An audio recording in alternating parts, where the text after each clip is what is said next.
Palalakasin pang lalo ng NBI ang investigasyon nito upang matukoy ang mga taong sangkot sa PDAF scam at iba pang katiwalian.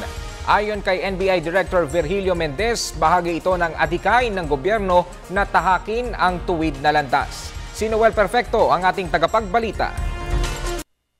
Lalo pang paigtingin ng National Bureau of Investigation ang kanilang pagtukoy sa mga grupo at personalidad na nasa likuran ng iba't ibang klase ng katiwalian, partikular yung may kinalaman sa kontrobersyal na Priority Development Assistance Fund MES.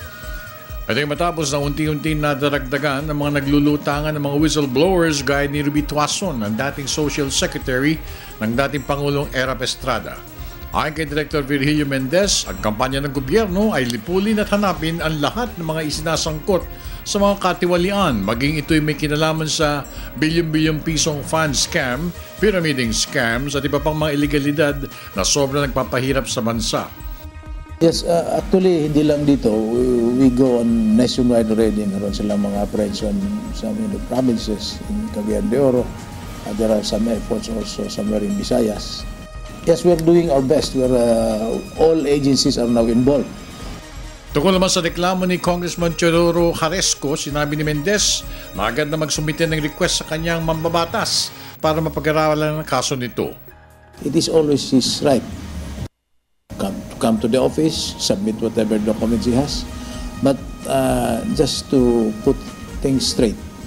Hingil naman sa pagsugpo sa iligal na pagpasok ng mga kontrabando sa bansa, kasama na rito ang bigas, langis, bakal, mamahaling sasakyan, agricultural products at iba pang mga kontrabando.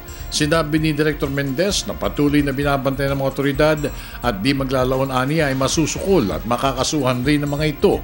Ipinagmalaki pa ni Mendez na kilala na nila ang mga pangunahing tauhan sa mga sindikato at mailalagay na rin sa tamang kalalagyan ng mga ito. Mismo ang Pangulong Benigno Aquino III ang nag-utos na tigilan na ang smuggling, kasuhan ng lahat ng mga nasa likuran nito at ipakulong kung kinakailangan. Now we will not be focusing only on rice. Anything that is in violation of our customs and tariff code is being looked into. So kung paghabol namin, paghahanap ng mga imported rice, smuggled rice, meron kaming makikita ibang produkto, hinuhuli namin. Siguro baka makahuli pa tayo ng droga, di mas maigi, mas mabuti.